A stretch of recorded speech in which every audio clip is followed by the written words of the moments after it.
Eto na nga ang inorder kong daing na bangus at saka isang napakaliit na pritong itlog.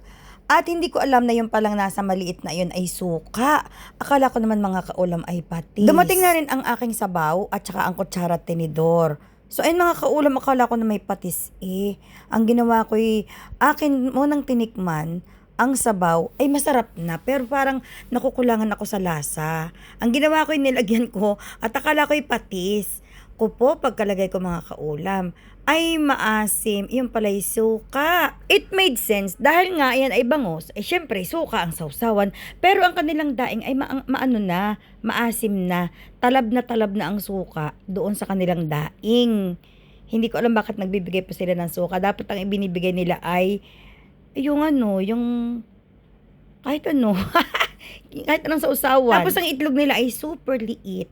Yan. Pero masarap mga kaulam ang timpla ng kanilang sabaw, ang timpla dahil siguro gutom na gutom lamang ako dahil yan ay 9:30 at ako ay wala pang almusal dyan. Nihatid ako dyan ng asawa ko dahil may pinuntahan kami ng maagang maaga at ang sinabi talaga niya bago ako bumaba ng sasakyan, kumain ka muna dahil hindi ka pa nag-aalmusal.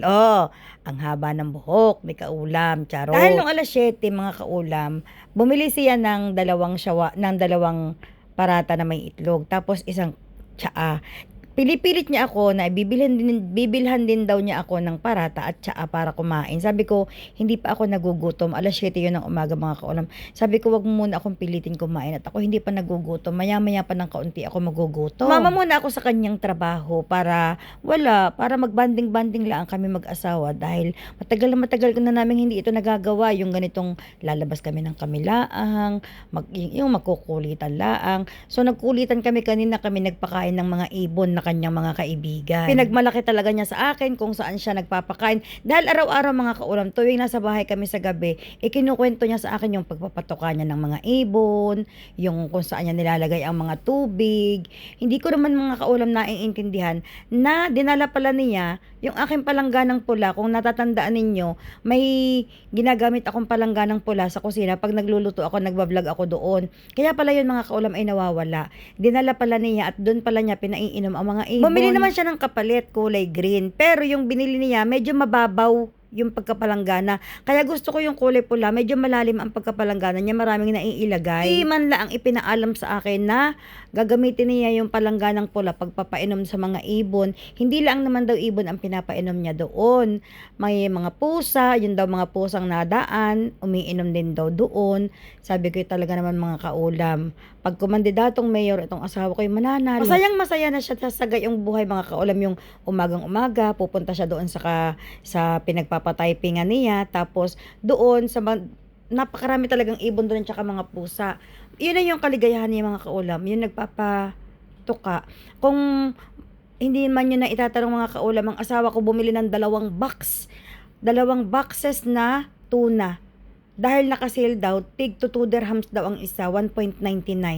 Nung isang araw, 1.50. Tapos nung isang araw daw, nakahanap pa siya ng tig 1 dirham laang. Pagka nakakakita na siya ng ganyan, sabi ko, ano kaya itong mga nakatambak sa bahay namin? Yun pala mga kaulam, mga tuna.